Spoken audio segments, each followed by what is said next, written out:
నమస్తే, welcome to రణక్షేత్రం.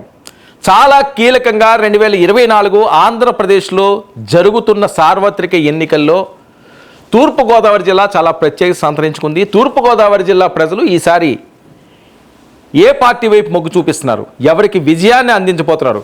Nidadavolu వెళ్దాము. నిడదవోలు నియోజక ముఖ చిత్రం ఏంటి, అక్కడ బలాబలాలు ఏంటి, ఈసారి ఎవరికి గెలిచే అవకాశాలు ఉంటాయి? నిడదవోలు నియోజకవర్గాల విషయానికి వస్తే ఇక్కడ ఉన్న మండలాలు నిడదవోలు, ఉండ్రాజవరం, పెరవలి. పురుషులు ఓటర్లు ఇక్కడ 1,03,776 మంది కాగా 1,08,281 మంది స్త్రీలు ఉన్నారు. ట్రాన్స్జెండర్లు 5, మొత్తం 2,12,052 మంది ఓటర్లుగా ఉన్నారు. ఇక రాజకీయ సామాజిక చరిత్ర విషయానికి వస్తే 2009 నాటికి నిడదవోలు నియోజకవర్గం ఏర్పడింది. తణుకు నుంచి కీలక భాగం ఇందులో భాగమైంది. 2009, 2014లో తెలుగుదేశం గెలిచింది. 2019లో వైఎస్ఆర్సీపీ విజయాన్ని సాధించింది. కాపుల ఆధిక్యం ఉన్న చోట ఇద్దరు కాపులే పోటీలో ఉన్నారు. ఇక సామాజిక ముఖ చిత్రం, కాపులు 22%, ఎస్సీ 22%, సెట్టిబల్జ 17%, కమ్మ 13%, ఇతర కులాలు 28%గా ఉన్నారు. ఇక 2014 విషయానికి వస్తాం. రాష్ట్ర విభజన తర్వాత తెలుగుదేశం పార్టీ వైపే ఇక్కడ ప్రజలు మొగ్గు చూపించారు. తెలుగుదేశం పార్టీ అభ్యర్థిగా ఉన్న బూరుగుపల్లి శేషారావు ఇక్కడ విజయాన్ని సాధించారు. రాజీవ్ కృష్ణ మీద 6,359 ఓట్లతో ఆయన గెలుపొందారు.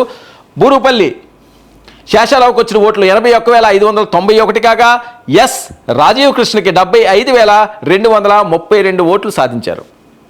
ఇక 2019 ఎన్నికల విషయానికి వస్తే 2019లో వైసీపీ ప్రపంచంలో ఈసారి వైసీపీకే నిడదవోలు ప్రజలు పట్టం కట్టారు.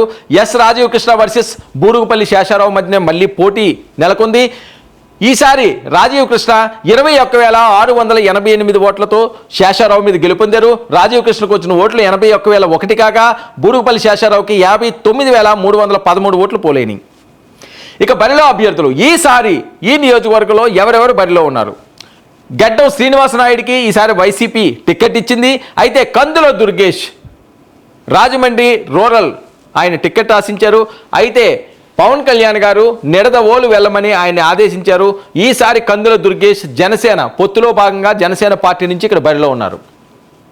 ఇక వైఎస్ఆర్ కాంగ్రెస్ అభ్యర్థికి ఉన్న ప్లస్ పాయింట్లు చూద్దాం. అమెరికాలో చదువు, పారిశ్రామికవేత్త, తండ్రి జిఎస్ రావు మాజీ పిసిసి అధ్యక్షుడు. 2009లో కాంగ్రెస్ నుంచి పోటీ, ఓటమి. 2019లో వైసీపీ నుంచి పోటీ, గెలుపు. ఇక జనసేన అభ్యర్థి విషయానికి వస్తే 2007, 2013 మధ్య కాంగ్రెస్ ఎమ్మెల్సీ, రాష్ట్ర విభజన తర్వాత జిల్లా కాంగ్రెస్ అధ్యక్షుడు. 2014లో రాజమండ్రి లోక్సభ స్థానం నుంచి పోటీ. 2019లో రాజమండ్రి రూరల్ నుంచి జనసేన అభ్యర్థిగా పోటీ.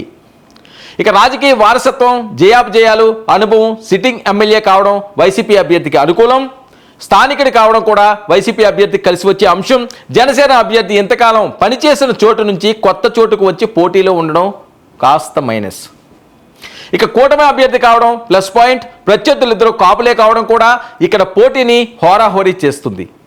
సో నిడదవోలు నియోజకవర్గం ఈసారి ఎవరు కైవసం చేసుకోబోతున్నారు చాలా కీలకంగా మారనుంది. మరి కందుల దుర్గేష్ రాజమండ్రి రూరల్ నుంచి కొత్తగా నిడదవోలు వచ్చారు. ఆయన సత్తా చాటుతారా? పవన్ కళ్యాణ్ వ్యూహం ఫలిస్తుందా? పొత్తు పార్టీ వైపు మొగ్గు చూపిస్తారా? లేకపోతే ఇప్పటికే వైసీపీ కైవసం చేసుకున్న నిడదవోలుని మరొకసారి వైసీపీ గెలుచుకుంటుందా? చూద్దాం ఏం జరగబోతుందో.